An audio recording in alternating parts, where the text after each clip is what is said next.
Magandang gabi, mga ka-amazing. Bago natin ipagpatuloy ang ikalawang bahagi ng ating kwento, nais ko munang magpasalamat sa walang sawang suporta ninyo sa Amazing AI TV Fusion and Tagalog Stories. Dahil sa inyo, patuloy tayong makakapaghatid ng mga kapanapanabik na kwento ng misteryo, kababalaghan, at pakikipagsapalaran. Inaanyayahan ko rin kayong i-follow ang aking TikTok account, Amazing AI TV Fusion.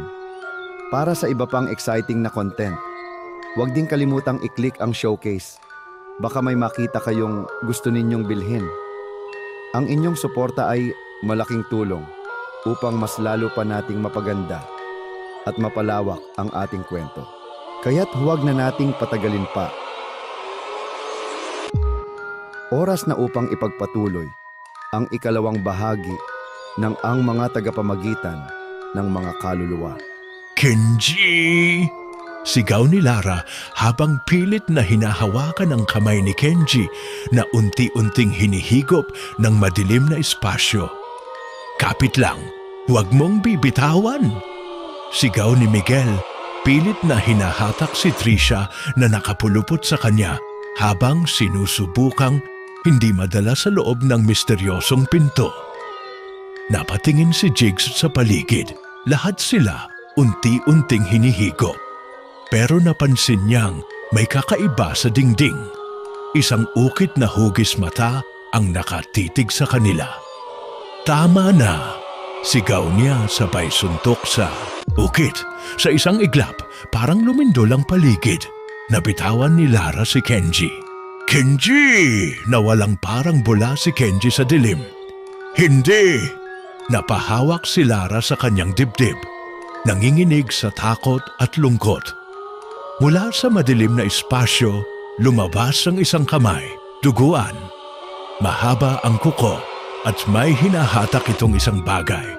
Hindi, isang katawan, ang katawan ni Kenji. Pero hindi na siya gumagalaw. Duguan ang kanyang mukha, nakadilat ang kanyang mga mata, pero wala na itong buhay, walang nakaimik. Napaatras si Trisha, natulala si Miguel at napasigaw si Lara sa sobrang sakit. Kenji! Kenji, gumising ka! Niyakap niya ito ng mahigpit, pero malamig na ang katawan nito. Wala na siya. Mahina ang boses ni Miguel. Tangina, anong gagawin natin? Nanginginig si Jigs. Mula sa itim na espasyo, lumabas ang isang anino. Mahaba ang buhok, nakangiti. Bakit? Kayo malungkot? Isa lang siya sa mga babagsak, marami pa kayong susunod. Humalakhak ang anino at sa isang iglap, biglang nagsara ang itim na espasyo. Wala na si Kenji. Pero may naiwan, isang papel na puno ng sulat kamay. Pinulot ni Miguel at binasa ito. Mga tagapagtaguyod ng kasaysayan.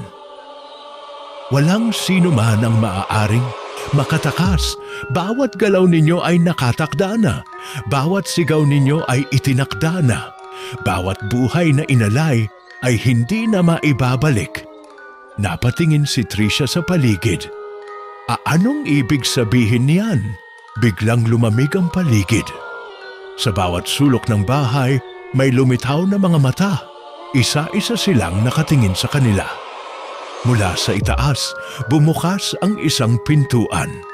At bumagsak mula roon ang isang babaeng duguan, ang mukha. Hawak-hawak ang isang lumang relo. Nagsimula itong lumakad papalapit sa kanila. At sa bawat hakbang nito, unti-unting nawawala ang kanilang anino sa sahig. Anong ibig sabihin nito? Bakit nawawala ang anino natin? Sigaw ni Trisha habang pilit na tinatapakan ng sahig. Umaasang babalik. Ito, hindi natin dapat hinayaan na mabuksan ang pinto. Malamig ang boses ni Miguel, nakatitig sa babaeng may hawak na relo. Humakbang ito papalapit. Tumigil ang oras. Hindi gumagalaw ang hangin. Hindi nag-iingay ang paligid at kahit ang pintig ng puso nila ay tila huminto. Nasaan tayo? Pulong ni Jigs. Tumingin ang babae sa kanila.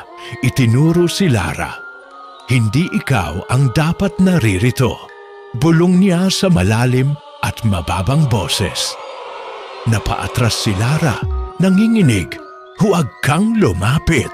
Pero hindi siya nakinig. Hinawakan siya nito sa kamay. Sa isang iglap, bumalik ang kanyang anino sa sahig. Pero hindi ito gumagalaw kasabay ng katawan niya. Napatili si Trisha. Anong nangyayari sa kanya? Pilit na kumakawala si Lara sa kamay ng babae. Pero unti-unting nawawala ang kulay ng kanyang balat. Parang natutuyo. Bitawaan mo! Hinampas siya ni Miguel ng lumang kahoy mula sa sirasirang altar. Napaatras ang babae at binitiwan si Lara. Bumagsak ito sa lupa, hinang-hina. Umalis na tayo dito.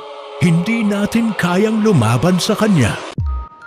Sigaw ni Jigs habang kinakaladkad si Lara palayo. Ayaw ko pang mamatay, pero paano tayo tatakas? Nang biglang bumukas ang lumang relo sa kamay ng babae. Sa loob nito, may isang mata na gumalaw at tumingin sa kanila. Isang matinis na sigaw ang pumuno sa buong bahay. Pumutok ang mga bintana. Nawalan sila ng paningin sa muling pagbukas ng kanilang mga mata. Hindi na sila nasa lumang bahay, nasa ibang lugar na sila, ibang panahon. At sa harapan nila, isang lumang bayan na hindi nila nakikilala. Dumaan ang isang kalesa. May mga taong nakasuot ng lumang barong at saya naglalakad sa makipot na daan. May batang lalaking nagbebenta ng dyaryo at sa unang pahina ng hawak niyang pahayagan, nakasulat ang petsa, Enero 9, 1895. Hindi! Nanginginig na bulong ni Miguel. Bumalik sila sa nakaraan at sa di kalayuan sa gitna ng makalumang bayan, nakatayo si Kenji. Pero may kakaiba sa kanya. Maputla ito, walang emosyon ang mukha. At sa kanyang mga mata, may anino ng babaeng may hawak na relo. Kenji! Sigaw ni Lara, pero hindi siya tumugon. Unti-unti siyang lumakad palapit, walang baahid ng pagkilala sa kanyang mga dating kasama. Kapatid, malamig at pasag ang boses ni Kenji. Parang hindi na siya tao. Anong nangyayari sa kanya? Bulong ni Trisha habang mahigpit na hinawakan ang braso ni Jigs. Parang hindi na siya si Kenji, sagot ni Miguel. Dumating ang isang matandang lalaki. May hawak na baston at may suot na lumang barong. Huwag kayong gagalaw! Babala nito sa mahina pero matigas na boses. Sino ka? Tanong ni Miguel. Kung ayaw ninyong sumunod sa yapak ng kaibigan nyo, lumayo kayo sa kanya. Sagot ng matanda, hindi inaalis ang titig kay Kenji. Nagpatuloy ito sa paglapit pero biglang napahinto si Kenji nang humakbang ang matanda. Parang hindi siya makagalaw. Hindi mo sila makukuha ngayon, malamig na wika ng matanda. Muling sumigaw si Kenji, pero hindi ito normal na sigaw. Para itong pinaghalong sigaw ng daan-daang kaluluwa. Nalaglag sa lupa si Lara, hawak ang kanyang ulo sa sakit. Anong ginagawa niya? Sumisigaw sa loob ng utak ko. Umalis kayo rito, uutos ng matanda. Hindi namin siya pwedeng iwan, sigaw ni Miguel. Wala na siya, sagot ng matanda. Sinungaling ka? Lumapit si Jigs, pero bago pa niya mahawakan si Kenji, biglang lumutang ito sa ere. Duguan ang kanyang mga mata. Ang kapalaran niyo ay nakaukit na sa oras. Basag ang kanyang boses, may halong tinig ng isang babae. Bumukas bigla ang relo sa kanyang kamay at mula roon may lumabas na itim na usok na bumalot sa paligid. Nagsimulang mabuo ang isang kakaibang mundo sa paligid nila, tila isang madilim na bersyon ng bayan kung saan sila naroon. Ang mga tao sa paligid ay naging anino. Mula sa anino, unti-unting lumitaw ang mga nilalang na may mahahabang kuko at walang mga mata. Lahat sila nakatingin sa grupo. Napaatras si Tricia. "Tanggi na, anong klaseng bangungot to?" "Hindi to bangungot, realidad to," sagot ng matanda. Muling sumigaw si Kenji at sa isang iglap, isang halimaw ang lumitaw mula sa kanyang likuran. Isang nilalang na may maraming mukha. Nakangiti silang lahat at isa-isa silang nagsalita. "Hindi kayo makakatakas." Lumapit ang nilalang sa kanila. Isa-isa silang bumunot ng sandata, kahoy, bato, kahit anong mahawakan. Pero bago pa sila makagalaw, nagsimulang bumukas ang isa pang pinto sa harapan nila. Mula roon, isang anino ang lumabas. At nang magpakita ito, napakilala nila ang kanyang mukha. Siya ang orihinal na Maria Lucia. At may hawak siyang isang lumang itim na libro. Nagsimula itong bumigkas ng hindi maintindihang salita. Nagsimulang manginig ang lupa. Napaatras ang halimaw. Napaatras si Kenji at muling bumukas ang pinto ng oras. Isang malakas na puwersa ang humigop sa kanila. Napasigaw si Tricia, pilit na humahawak kay Miguel. "Babalik ba tayo?" "Ewan ko." Huling nakita nila si Kenji na nakatayo sa gitna ng anino. "Bumalik kayo!" sigaw niya, pero huli na ang lahat.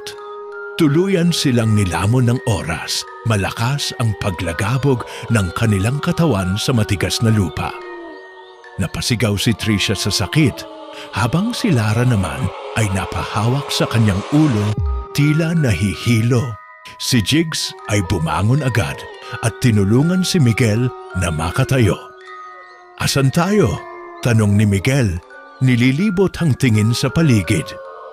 Nakapaligid sa kanila ang mataas na damo at sa malayo may isang lumang simbahan na sira-sira at tila nilamon na ng panahon. Ang buwan ay maliwanag pero may kakaiba sa anyo nito. Para itong may punit sa gitna. "Hindi ko gusto tong pakiramdam na to," mahinang sabi ni Lara, nanginginig ang kamay. "Sino yung babaeng nakita natin? Siya ba talaga si Maria Lucia?" tanong ni Jigs.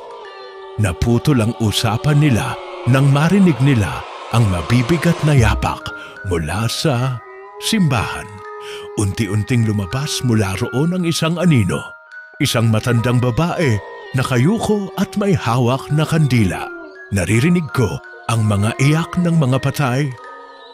Mahinang sabi nito habang palapit sa kanila. "Hindi tayo dapat magtagal dito," sabi ni Miguel. "Huli na," bulong ng matanda. Mula sa lupa, unti-unting lumitaw ang mga kamay. Puro buto, nanginginig, tila pilit umaabot sa kanila. Isa-isa silang naglabasan, mga nilalang na parang bangkay pero may buhay ang mga mata. "Takbo!" sigaw ni Tricia. Nagkanya-kanya sila ng direksyon.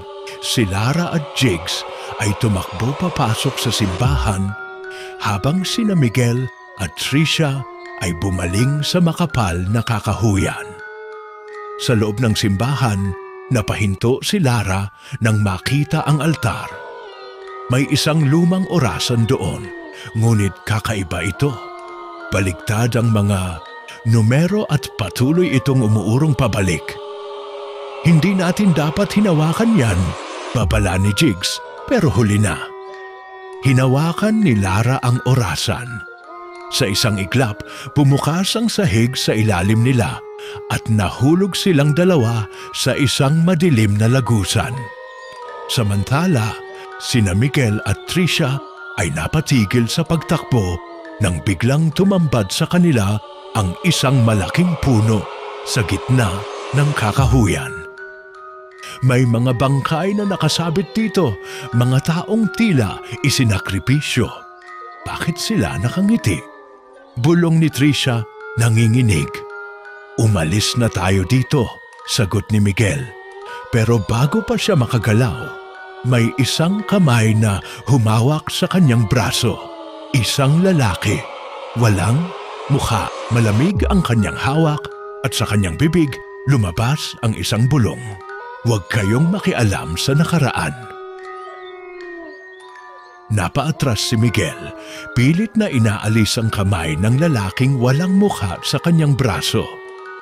Nakikiramdam si Tricia, hindi makagalaw, habang ang mga nakasabit na bangkay sa puno ay unti-unting gumagalaw, parang hinipa ng hindi nakikitang hangin. Huwag kayong makialam sa nakaraan, muling bulong ng lalaking walang mukha. Hindi namin gusto to. Napunta lang kami dito. Sigaw ni Miguel habang sinusubukang lumaban. Pero mas lumalalim ang pagkakahawak sa kanya ng lalaki. Dahan-dahan niyang inilapit ang kanyang walang mukhang ulo kay Miguel. Tila may ibinubulong ng direkta sa kanyang isip. Biglang nagbago ang paligid. Wala na ang kakahuyan, wala na ang bangkay sa puno.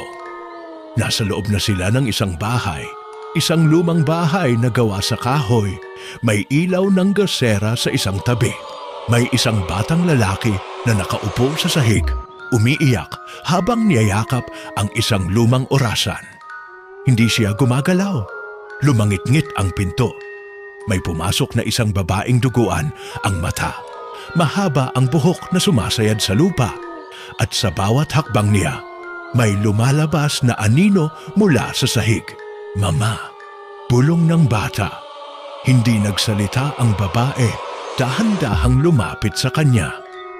Napansin ni Tricia na unti-unting nawawala ang katawan ng bata. Unti-unting nagiging anino. Hindi ito tama, bulong ni Tricia. Pilit na hinihila si Miguel. Nagkatinginan sila. Pareho nilang naisip ang parehong bagay. Ito ang dahilan ng lahat. Samantala, sa ilalim ng simbahan, bumagsak sina Lara at Jigs sa isang madilim na silid. Mabilis na tumayo si Jigs, iniinda ang sakit sa katawan. Habang si Lara naman ay napatitig sa harapan nila. May isang lumang lamesa at sa ibabaw nito, isang napakaitim na libro na parang nilamon ng kadiliman. Anong klaseng libro yan? Tanong ni Jigs. Hindi sumagot si Lara. Parang may bumubulong sa kanya mula sa loob ng libro. Lumalapit ang kanyang kamay, nanginginig pero hindi tumitigil. Nang dumampi ang kanyang daliri sa pabalat nito, biglang bumukas ang libro.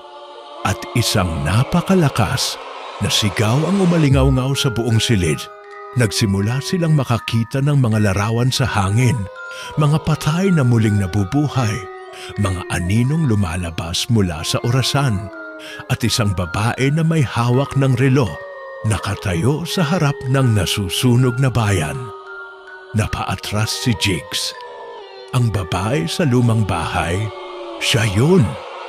Biglang lumindol sa paligid at ang pinto sa dulo ng silid ay bumukas ng mag-isa. May isang madilim na daanan sa loob at sa dulo nito may isang anino na naghihintay. At sa itaas, sa puno kung saan naroon sina Miguel at Tricia, bumukas ang mga mata ng mga bangkay. Ngumiti ang mga labi ng mga patay. Sabay-sabay nilang binulong ang parehong salita. Hindi kayo makakatakas. Sabay-sabay na bumukas ang bibig ng mga nakasabit na bangkay sa puno. Nanginginig si Tricia habang nakatingin sa paligid. Hinila niya si Miguel papalayo pero hindi niya maigalaw ang kanyang mga paa. Parang may nakapigil sa kanya isang malamig na hangin na bumalot sa katawan niya. Sa isang iglap, biglang nagbago ang paligid. Napunta sila sa isang madilim na silid na may nagbabagang kandila sa paligid. Nasa gitna nila ang isang lumang silya at may isang anino na nakaupo roon, hindi gumagalaw. Narinig nila ang mahihinang hakbang. Lumalapit. Napatitig si Miguel sa isang sulok. Doon, may isang matandang lalaking payat. Nakasuot ng sira-sirang barong at may nakapulupot na kadena sa kanyang leeg. Dahan-dahan itong lumapit sa kanila, nakayuko, tila hindi makita ang mukha. "Tulungan niyo ako!" Mahina nitong bulong. Duguan ang kanyang mga kamay. Sa isang iglap, may kumapit sa binti ni Miguel. Isang kamay na galing sa sahig, malamig at nanginginig. Napaatras si Tricia. Sa loob ng lumang simbahan, mahigpit na hinawakan ni Lara ang libro. Hindi niya kayang bitawan ito kahit anong gawin niya. Si Jigs naman ay napatingin sa anino sa dulo ng madilim na lagusan. Palapit ito ng palapit sa kanila. At bawat hakbang nito ay may naririnig silang mahihinang iyak at bulong. "Bitawan mo yan, Lara!" sigaw ni Jigs. Pero hindi siya sumagot. Lalo pang lumakas ang ingay sa paligid. Biglang bumukas ang libro at lumabas mula rito ang isang malakas na puwersa ng hangin na nagpatalsik kay Jigs sa pader. Napaluhod si Lara, nanginginig, habang ang kanyang mga mata ay unti-unting nagbabago, nagiging itim, punong-puno ng anino. Sa di kalayuan, may sumigaw. Isang batang babae ang biglang lumitaw sa gitna ng silid. Nakaputing bestida, duguan ang mga paa at may hawak na lumang relo na puro gasgas. "Balik niyo ang oras," mahina niyang sabi. Biglang gumalaw ang mga kandila sa paligid. Nagliyab ang sahig at unti-unting bumukas ang isa pang lagusan. Sa puno, bumaba mula sa sanga ang isang lalaking nakaitim, may dalang lumang kampana. Iniling-iling niya ang ulo niya habang nakatingin kay Miguel at Tricia. Huli na ang lahat. Pinatunog niya ang kampana. Nag-iba ang tunog ng mundo at muling bumukas ang oras. Sa pagkalimbang ng kampana, nagdilim ang paligid. Nawala ng tunog ang lahat kahit ang paghinga ni na Miguel at Tricia ay hindi na marinig. Bigla silang nakaramdam ng bigat sa kanilang mga katawan. Parang may humihigop sa kanila pababa sa lupa. Sa isang iglap, bumagsak sila sa sahig ng isang lumang bahay, amoy amag, mabaho at puno ng alikabok ang paligid. Narinig nila ang mahihinang kaluskos sa itaas. May gumagalaw sa itaas na palapag. Dahan-dahang bumukas ang lumang pinto sa harapan nila. Sa loob ng madilim na silid, may nakaupong isang babae sa isang lumang kama. Nakayuko, hindi gumagalaw. Mahaba ang kanyang buhok, nakatakip sa kanyang mukha at hawak niya ang isang sirang orasan. "Balik niyo ang oras." Mahinang bulong nito. Napaatras si Tricia. Biglang gumalaw ang babae, dahan-dahang itinaas ang kanyang ulo. Duguan ang kanyang mga mata, nanginginig ang kanyang labi, at sa isang iglap, bumukas ang kanyang bibig ng sobrang laki na parang nabali ang kanyang panga. Mula sa kanyang bibig, lumabas ang napakaraming itim na kamay. Mabilis na sumugod papunta sa kanila. Hinila ni Miguel si Tricia palabas ng silid, pero biglang nagsara ang pinto. Nagdilim ang paligid. Sa ilalim ng simbahan, hindi makagalaw si Lara. Nasa harapan niya ang batang babae na may hawak na lumang relo. Nakatitig ito sa kanya at sa kanyang likuran lumulutang ang mga anino ng mga taong walang mukha. Bitawan mo ang libro, utos ng bata. Pero hindi makagalaw si Lara. Parang may malakas na puwersang pumipigil sa kanya.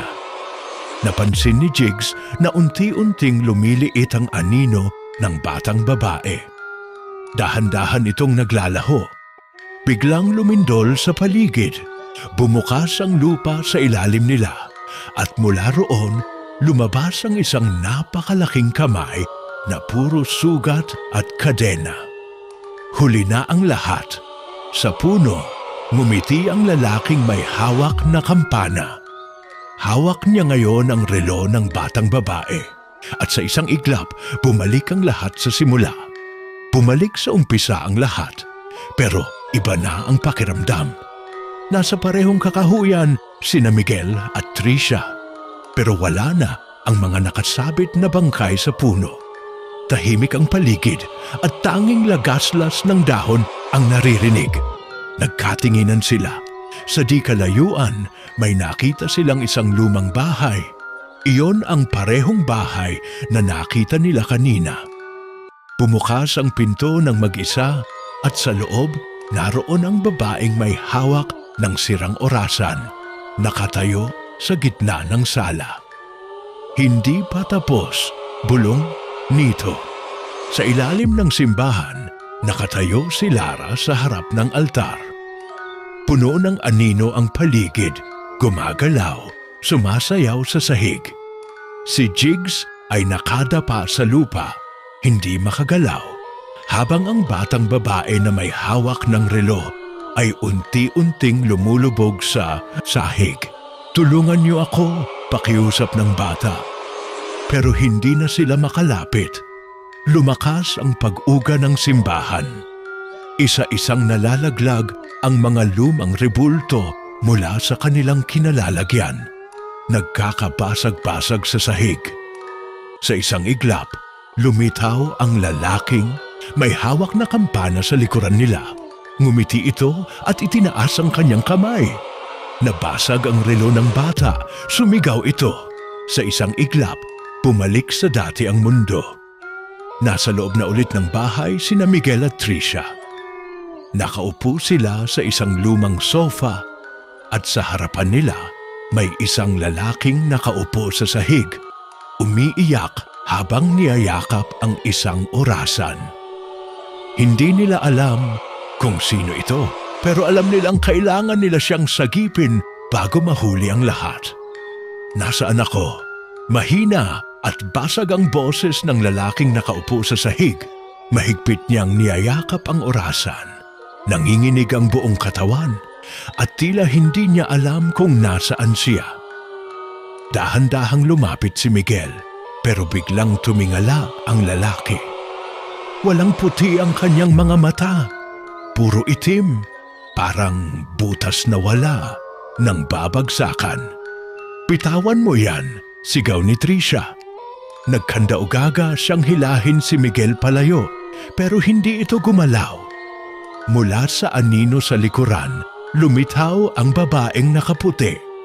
Mabagal ang kanyang hakbang, sumisirit ang dugo mula sa kanyang mga paa. Sa bawat yapak niya sa sahig, nag-iiwan ito ng malagkit at kulay itim na marka. Dahil sa kanila, bumagsak ang lalaki sa sahig, nanginginig. Dahil sa kanila, nawala ang lahat sa akin. Lalong lumamig ang hangin sa paligid. Pumutok ang orasan sa kamay ng lalaki at mula sa loob nito, lumabas ang napakaraming itim na uod. Gumagapang sa kanyang balat. Napaatras sina Miguel at Tricia. Sa ilalim ng simbahan, bumagsak si Jigs sa lupa. Nangingisay habang bumabalot sa kanya ang anino. Napasigaw si Lara pero hindi niya magawang lumapit. Balik niyo ang oras! Nanggaling ang tinig mula sa lahat ng direksyon. Hindi nila alam kung sino ang nagsasalita. Biglang bumukas ang lupa. Sa loob ng lumang bahay, napasandal sa pader sina Miguel at Tricia habang dahan-dahang nagkakabit-kabit ang katawan ng lalaki sa harapan nila. Isa-isang lumilitaw ang kanyang mga daliri, ang kanyang kamay, ang kanyang mukha. Tila sinusubukang bumuo muli ng isang bagay na matagal nang nasira. Sa di kalayuan, nakita nila ang babaeng may hawak na kampana. Nakangiti ito. Tapos na ang laro, pinatunog niya ang kampana. Nagkalasog-lasog ang katawan ng lalaki. Bumukas ang pinto sa kanilang likuran. Sa kabila nito, isang mundo na hindi pa nila nakikita. Puro abo ang lupa, itim ang langit, at walang anumang tunog ang pumapasok sa kanilang pandinig. Hinila sila ng anino papasok at muling nagsimula ang lahat. Mga ka-amazing, dito na nagtatapos ang ikalawang bahagi ng ating nakakakilabot at puno ng misteryong kwento. Pero huwag kayong mag-alala dahil hindi pa ito ang katapusan. Mas madilim, mas nakakagulat, at mas maraming twist ang naghihintay sa inyo sa ikatlong bahagi. Kaya abangan ninyo ang susunod na kabanata ng kwento natin dahil hindi pa tapos ang laban ni Miguel, Tricia, Lara at Jigs laban sa mga nilalang mula sa nakaraan. Huwag palampasin ang susunod na bahagi, mga ka-amazing. Abangan ang ikatlong yugto